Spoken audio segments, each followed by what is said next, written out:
Welcome everyone. This is the very first episode of the Million Vegan Grandmothers podcast.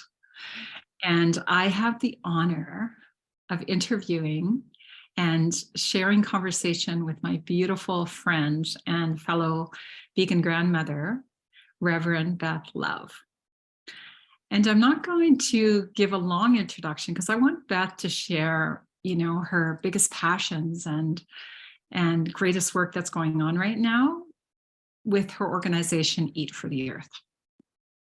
So I'm going to introduce her as my fellow friend and trailblazer for all of us that are living in a way to sustain the earth and to heal her and to bring us home. To bring us home to who we really are. As Judy Carmen, another grandmother, says, Homo ahimsas. So Beth, I would love it if you just jumped right in and started sharing whatever you feel like sharing about your organization that has been growing astronomically and is supporting so many people and communities. Eat for the Earth. Thanks, Beth. Welcome. Thank you so much for having me, Tammy. What an honor to be the first guest on your podcast. And I'm so excited about your podcast and so appreciative of all that you bring to this world and your fierce commitment to being a vegan grandmother and a way shower and a pioneer on this earth. So thank you. I guess in order to understand Eat for the Earth, it's important for people to understand me and my passions, as you said, my passions. Since I was a child, I knew that I wanted to change the world. And I even figured out how.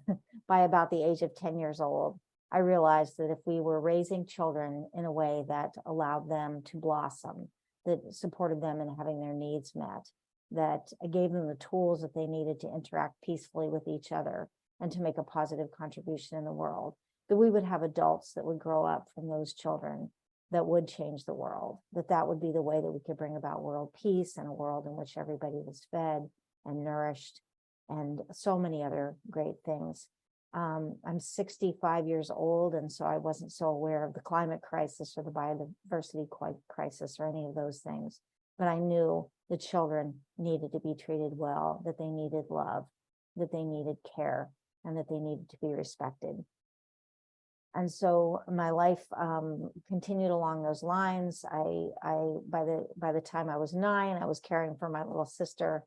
By the time I was a teenager, I was caring for my own daughter, and shortly thereafter, still in my teens, teaching in and co-leading a Montessori school. So I had my first career in Montessori education, going on the same passion, the same intuition that if we could raise the children well, if we could give the children what they needed, we could change the world in a positive way. And eventually along the path, I learned that having the children be well raised involved making sure that families had their needs met. And so I worked with families as well. And I founded a ministry. I co-founded a church, and within that church founded the families ministry and worked with children and families to make sure that the families knew, the parents knew that they could get support, that they could get tools, that there could be a place where they could vent when they needed, because this job of parenting is so difficult, so challenging, and yet so rewarding. And that the children could learn skills like meditating and being in community together and contributing to a community. I also ran Montessori schools. I mentioned that I ran many Montessori schools, or several, and also worked with adults to help them heal their childhood wounds, because the reason we have so much difficulty raising our children is that we have been wounded in our childhoods ourselves. And so I was so fixated, so focused on this idea of supporting children and families, and it felt like I was really making a difference with the people I was working with, the children who could meditate, the parents who felt like they had support, men in the state prison system who I was volunteering with to help them heal their childhood wounds, adult learners, et cetera, et cetera. And then I had a wake-up call in 2015. And I was guided very clearly to leave the church, the organization that I had helped to found almost 20 years previously, and that I loved, where I really loved my work. I felt so satisfied in my work. I didn't know why, but the universe was like, you got something else to do, get out of here. So I made my arrangements to leave. I left, and within a week of leaving, I saw the movie Cowspiracy. Mhm. Now, I've been at that point plant-based vegan for 20 plus years and vegetarian for 20 plus before that. And I absolutely knew that what we eat impacts the earth. And I knew that it was the single most powerful act that anyone can take, going vegan, to make a lighter contribution on the earth. I already knew that, but there was something about seeing that movie within a week after leaving my job, while I was in this question of, what do you want from me, God, that showed me the way forward. It was like, okay, all this good work that I've been doing, it doesn't matter how many children can meditate, or how many parents have tools to support those children, or how many adults are healing their childhood wounds. If we don't have a habitable planet on which our children can play and laugh and sing and dance and work and make contributions and grow long, healthy lives, then what does any of that matter? None of it matters. There's really only one cause, in my opinion, that matters right now. And that is the cause of a human presence on earth that is healthy, sustainable, just, compassionate, well-fed. And I mean the entire human presence. And this is our great call. This is our great wake-up call right now, this breakdown of the biosphere that's happening. The earth is going to be fine no matter what happens, but will we still be around is a big question. Will the other beautiful beings with whom we share this earth still be around? That's a big question. And if we don't get that right, that's like the base of Maslow's hierarchy, right? We need to get that part right. We need to ensure the survival and then the thriving of all life on earth. And so I had a direction.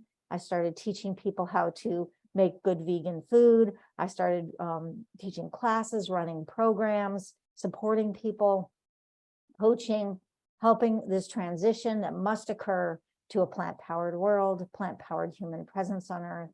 And I had a lot of fun for a couple of years doing that. And then after about 2 years, I kind of looked back at what I'd done over the last 2 years. And I thought, well, here's my goal, a habitable earth for our children. And here's what I've done. Maybe 20 people have shifted toward plant-based or become plant-based, maybe a little more than that. And this pace is not strong enough. This impact is not strong enough. I have too much capacity in me from all of my different experiences to be working in this way, one-on-one with people, small groups. I need to do something bigger in terms of systems change. And that's when I spent a year really having conversations with people. That's when I met Dr. Silas Rao, as a matter of fact, and other leaders in the field. And I just asked this question: what can somebody do? What's being done? What are the gaps that you see? What can one person do? And after all those conversations and all that deep thinking for a year, I launched Eat for the Earth on January 19th, 2019, to a standing room only crowd in my home, 40 plus people. Fed everybody a really delicious, very, very wholesome plant-based meal, locally grown, organic, and then gave people a presentation on the impact of diet on our environment. And almost everybody there signed up to volunteer with Eat for the Earth, and a good handful or more signed up to be in our leadership team. And that was the beginning of Eat for the Earth. I can understand that, Beth. I have watched you in the kitchen, and your beautiful food book, Tastes Like Love, which has a beautiful play of words with your last name. And food is love. So how did that feel when you first launched your Eat for the Earth, fed people, which is what it's all about, feeding people. That's what we do. And feeding people food that nourishes them, because so many people have lots of food, but they're undernourished. Right. Or overfed. Right. Mm-hmm. Yeah. It felt really good. It felt really, really amazing. What happened was that I friend, and, kind of talking it up and promoting through various channels. And there was, as often happens in my area, Santa Cruz, it might happen elsewhere, there was like a trickle of people registering. And by 24 hours before the event, I think we had 12 people registered. And so I was going forward with this idea that, like my venue was just fine. And then it just started in the last 24 hours, it just started exploding. We had close to 70 people registered and 40 plus showed up. And just that bit of it was just like, it was exhilarating. It was like, okay, God, I did what you're telling me to do. It was like, yes, this is the universe saying yes to my yes. And it's been that way throughout the history of Eat for the Earth. It's like I falter in my faith at times, but when I'm strong in my faith, we've been so well supported. This organization has always had what it needs. And it's been we now have 2 paid staff. Short time later, we have 2 paid staff, me and our program coordinator, Maria Jose Hummel. And she often says that what's happening with us is providential. And that's not exactly my language, but, it definitely feels like God's fingerprints are all over this organization. And I am so grateful for that.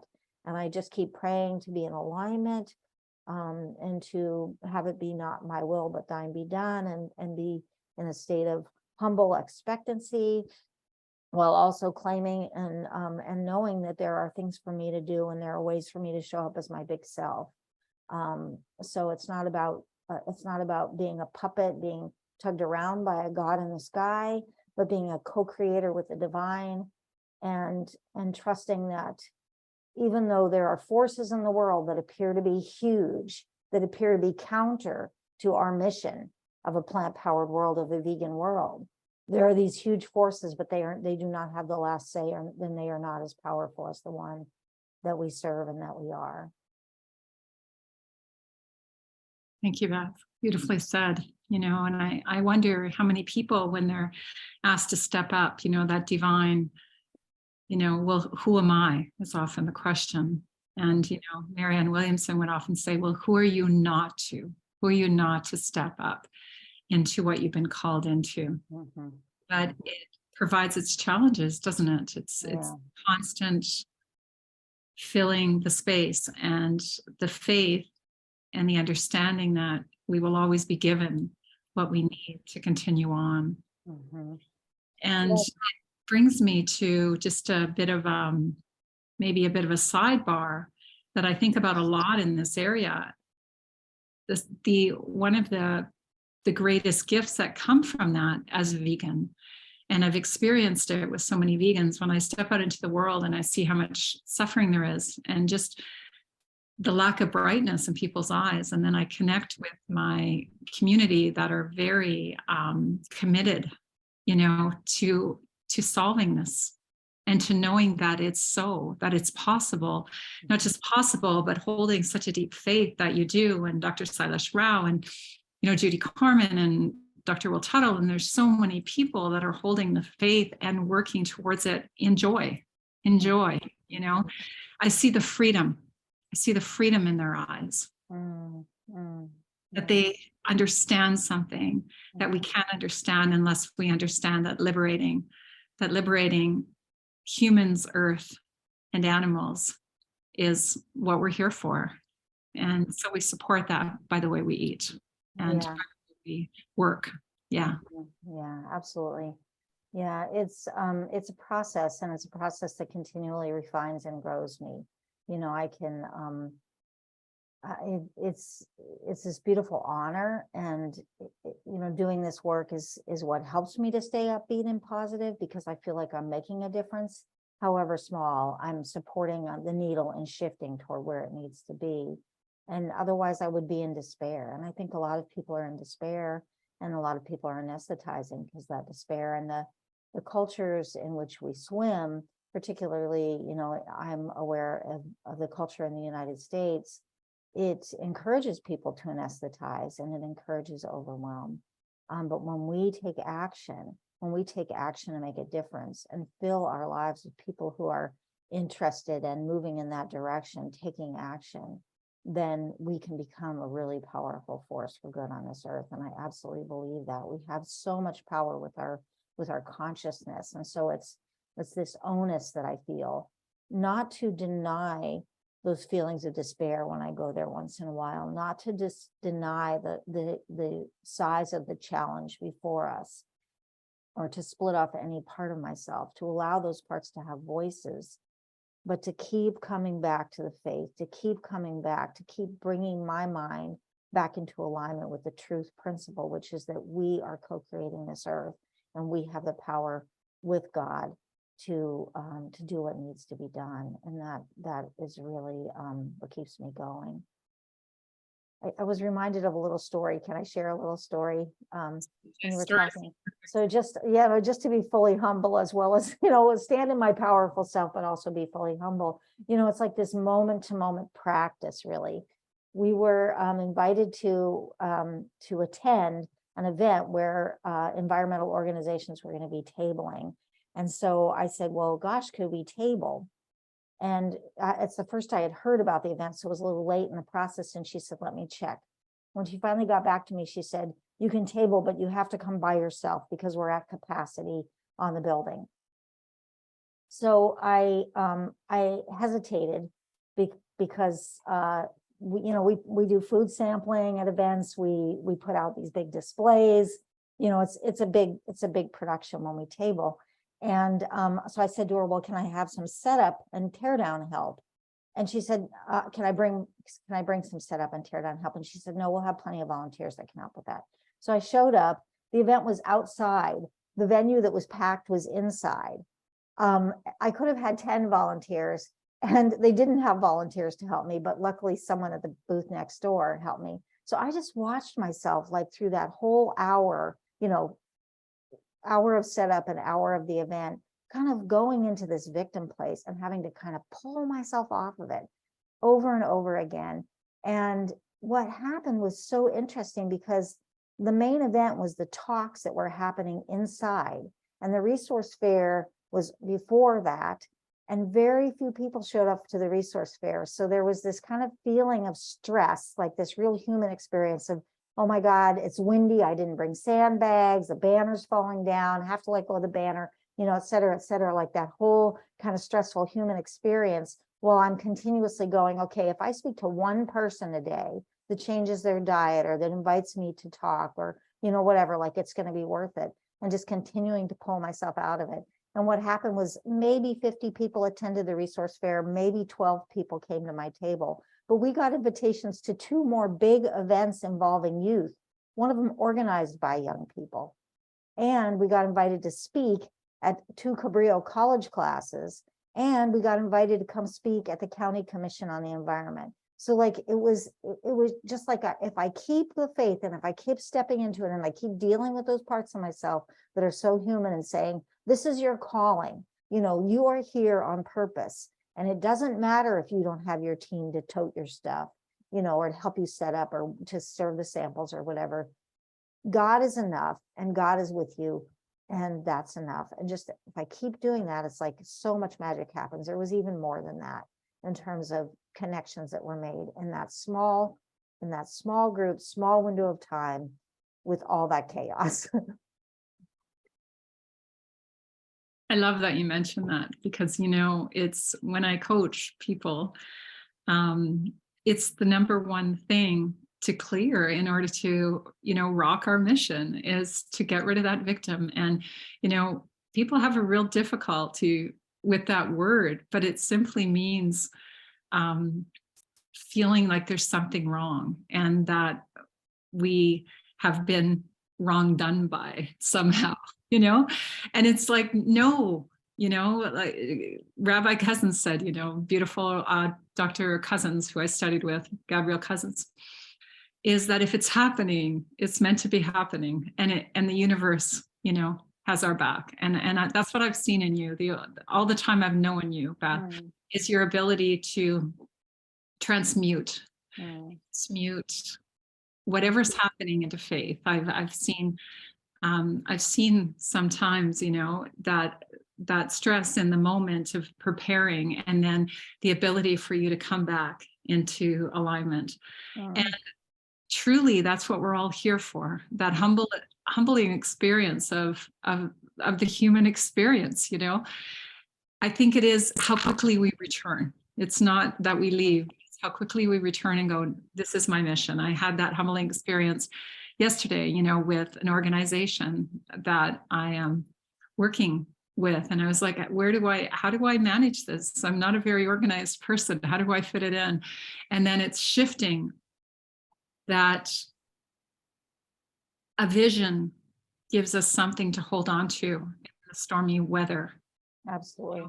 Vision allows us to keep getting up and knowing that we are making a difference just by showing up, and letting the rest happen, but truly showing up fully, no matter what's happening, you know, dental surgery or, you know, bills that are barely getting paid. You just show up and it's taken care of.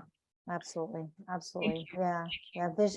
Vision is key, and support is key. You know, in this movement, we must support each other and get support because what we're doing is so countercultural, and so we need to surround ourselves with people who will lift us up and remind us who we are when we forget. And you're a good sister for that, my friend Tammy. Well, that's a great segue into you sharing a little bit more about what specifically you're doing for Eat for the Earth, and then a little bit about joining. You're one of the first of the women that came together, the grandmother energy that's come to 1 million vegan grandmothers through Climate Healers. So if you would love to share a little bit about Eat for the Earth and some of the deep passions that you're feeling and you're seeing unfold and that you're visioning for. Yeah, I'd love to. I'd love to. So one of the things that I loved about my old job was the combination of one-on-one connection or group connection, being able to work with people directly and see the change, and then also being able to do systems change, create projects and things. And this is one of the things that's coming to pass about Eat for the Earth, is that it's this beautiful combination of being able to support individuals to make this journey to a diet that is good for them, good for the earth, and good for all lifekind, while also seeing systems change. So I'll give you 2 examples of that in the work that we're doing right now. One of them is with our program, which we call Salud en tu plato, Salud Health and to on your plato plate. When we're delivering the program to Spanish speakers, and we call it Community RX, Community Prescription, when we're delivering it to English speakers. And this program has absolutely exploded. We did a pilot in spring of 2022, which was mostly a learning experience, honestly, a very humbling learning experience, where we made some good connections, made some good partnerships, but didn't have very many people in the program. But what the program is it's a 10-day immersion in a whole food plant-based lifestyle with biometric testing beforehand and after, so that people can notice the changes in their bodies, which they notice within a few days. They report that they're sleeping better, that they're less depressed, that they're digesting better, that they have more energy, et cetera, et cetera.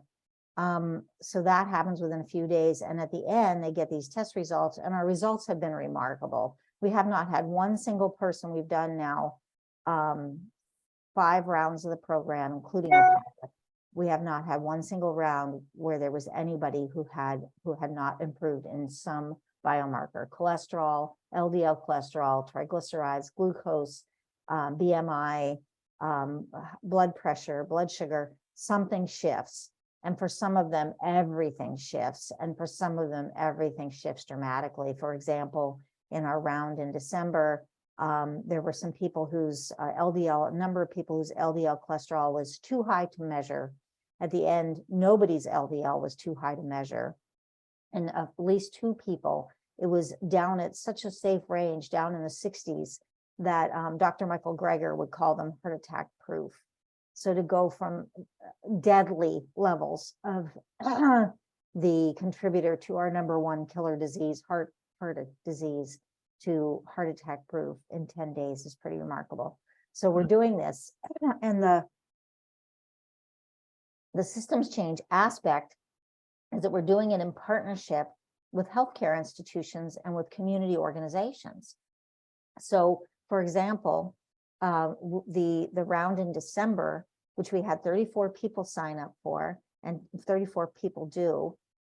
We did it in conjunction with a church and with a Seventh-day Adventist church, where they eat lunch together after every service. So during the duration of the program, the whole community ate a whole food plant-based lunch without oil in it, because they wanted to support their congregants who were in the program. So everybody got exposed, and subsequently many more, because they've heard the stories, they're signing up to take the program. So this is how we impact the system, right? There's a church, a community, where they get to see their own people go through this transformation. They're inspired by it. They want to support it, and more of them get involved, so that it becomes the normal in their church for people to eat this way.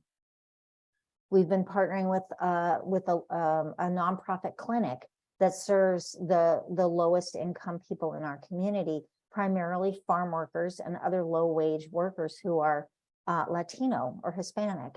And they're in the part of the county that has the highest rates of poverty, the highest rates of diabetes, the highest rates of obesity, of course, because of the racism inherent in our food system, where people of color live in neighborhoods with less grocery stores and more convenience stores and fast food restaurants, where the marketing is often targeted more heavily toward children of color for these junk foods and hyper palatable foodstuffs and so forth. So we have this disparity within our community. Everybody has barriers to eating healthy. Everybody, carnism, the dominant paradigm, et cetera. Everyone has barriers, but some people have greater barriers than others. So we're targeting this population that has greater barriers, and we're offering the program in a way that meets their needs.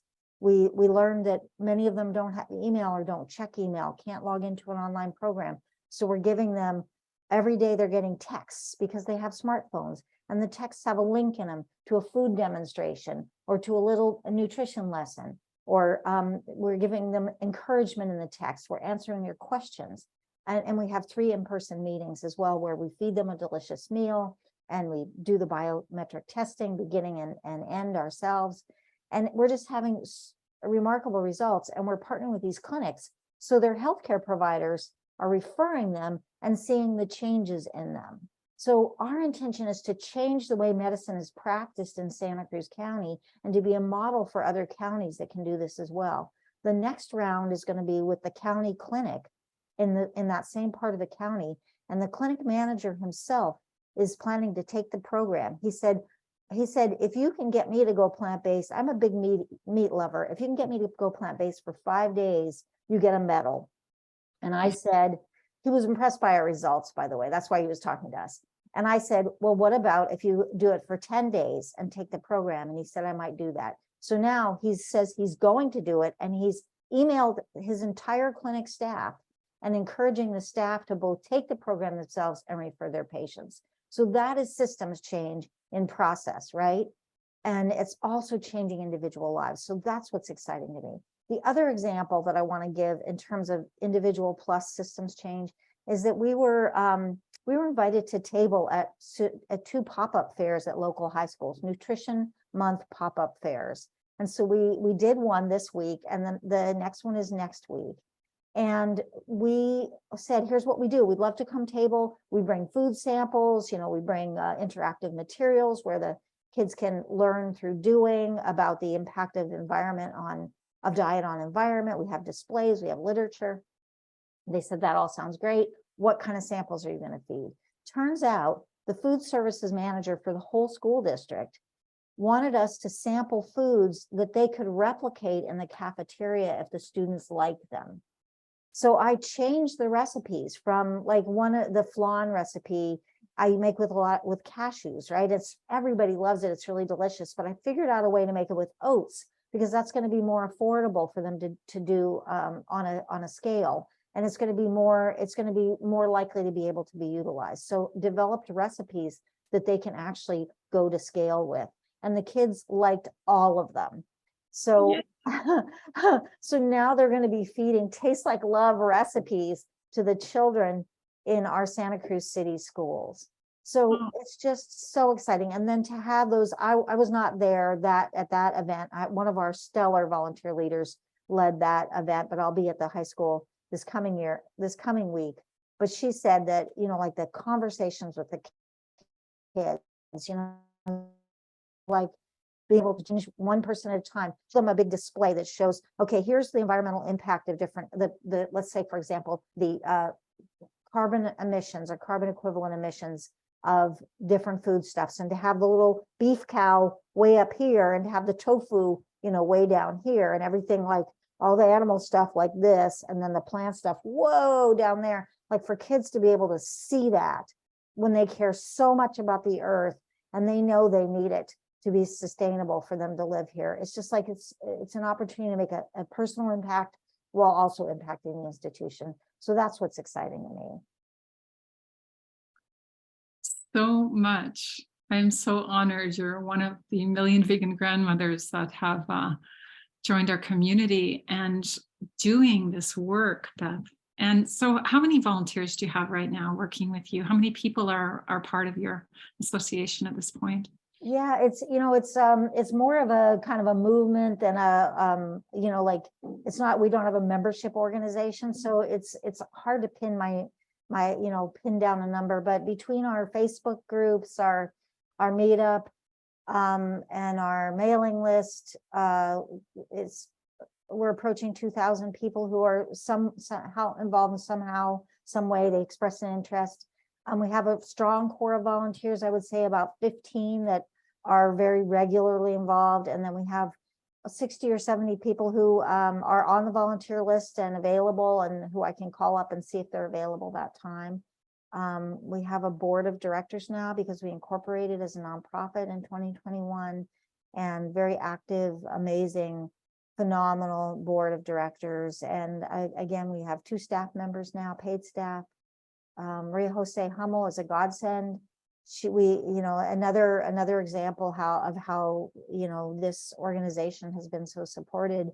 We we did this pilot in the spring, and I knew the potential of it, and I also knew that we needed more support. One of the reasons that we really floundered with the spring pilot is that I don't speak very much Spanish, and the population that we're outreaching to is largely monolingual Spanish speakers or bilingual people who are more comfortable in Spanish. And I also didn't, even though I did so many participant interviews, or informant interviews to talk to people about the population, I don't have the insider knowledge of the population. And I was relying on volunteers for translations and things like that. So I wrote a proposal, and I applied for funds from two of our local governments that the funding application was due around the same time as we were doing that pilot. So I was learning all this stuff. I was really immersing myself into information about the specific barriers faced by the population that we want to reach, and applying for this funding that's supposed to be for equity, for any dimension of health and well-being, to create greater equity in our county. And I wrote this grant. We were successful in getting it. And so I had the funding to be able to hire someone who was embedded in the population, who spoke the language. And I had approached Dr. Maria Jose pretty early on, even though I knew that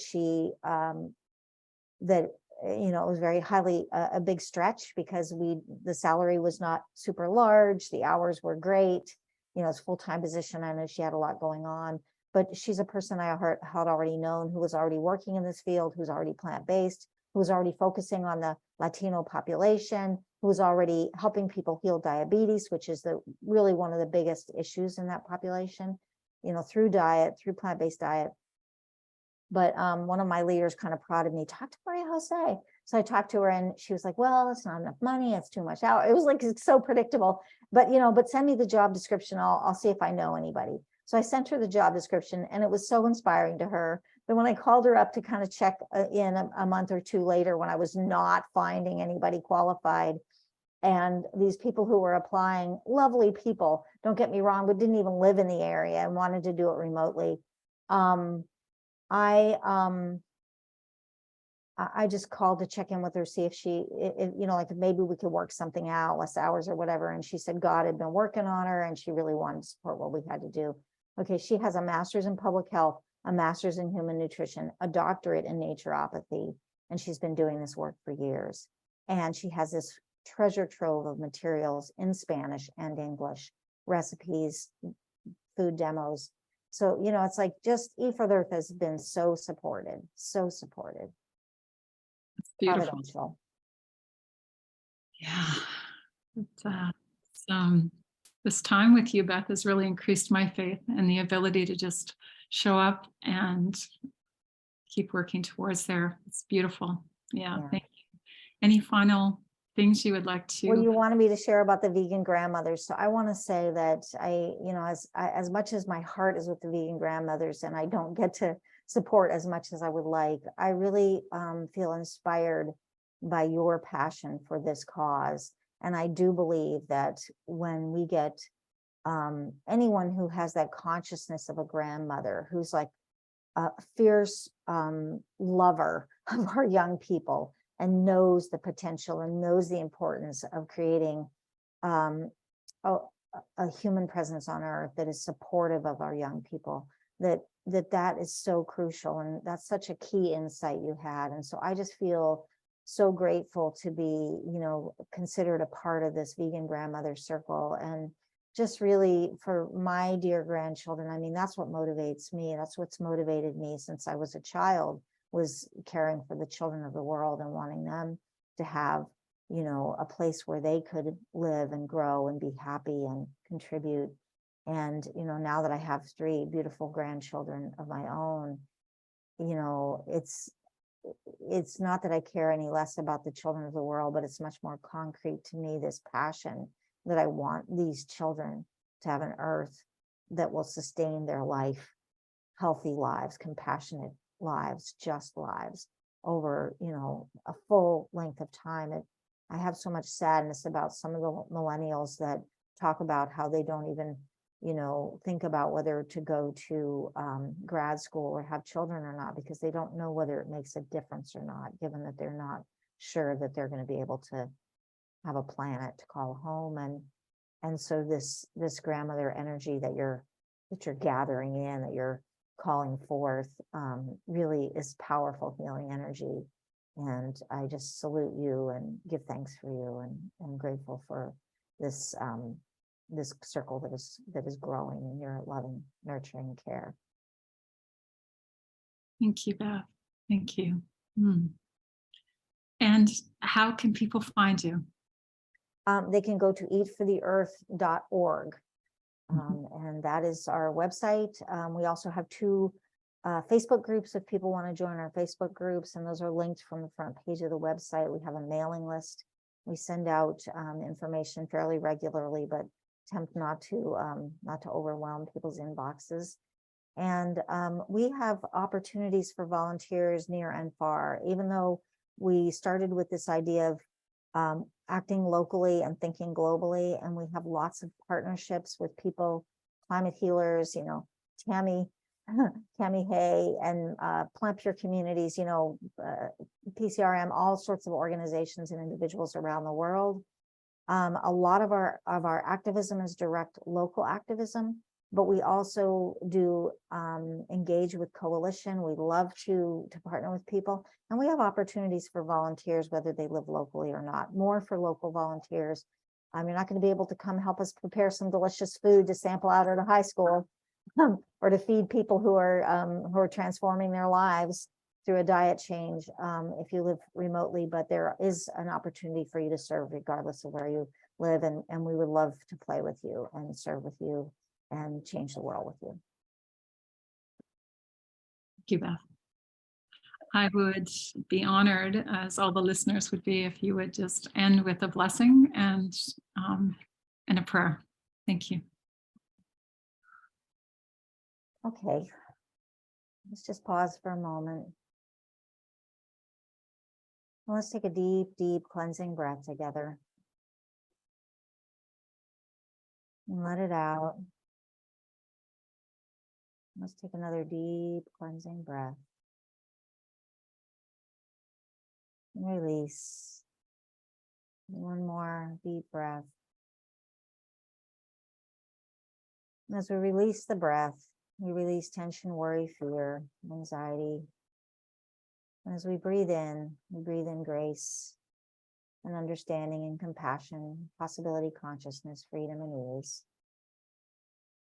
We go to that place, the most high, the divine, any name, in any way we conceive of the divine. And we know that it is perfect, whole, and complete, always has been, always will be. We know that it is all powerful, everywhere, present, infinite, and eternal. We know that it is purely benevolent. And we know that we are one with this one, that there is no separation. If the divine is infinite and eternal, how could there be anything else? There is nothing else. There is no thing that can oppose the divine, the all-powerful. And so we are one with this one. And we are fully supported in it. It is breathing and moving and living in as and through us. And we are breathing and moving and living in as and through it. And so we know we are supported. We know that we can bring any fears, worries, concerns to its altar. We can leave them there to be blessed, to be uplifted, to be healed, to be transformed, to be transmuted into whatever it is that needs to come through us. And so we embrace all parts of ourselves because we know indeed there is only the one. But we allow any voices to be shared that need to be shared. And we continuously bring ourselves back to truth, to the spiritual truth that we know, that we serve a mighty God by any name, and that this work that we are doing to be stewards of this earth that is so worthy of great stewardship, and to be stewards of these body temples and these other living beings with whom we share this planet, that this work is so worthy, and that we are worthy of it and in it.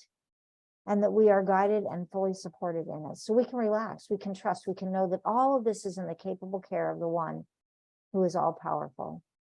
And we can leave it there with the absolute expectancy that this or something better manifests. And deep, deep gratitude and faith. Thank you, beloved. Thank you, thank you, thank you, thank you, thank you. We let it go, we let it be, we know it is done. And so it is. Amen. And so it is. And so it is. Thank you, Beth. Thank you, Tammy. Love you.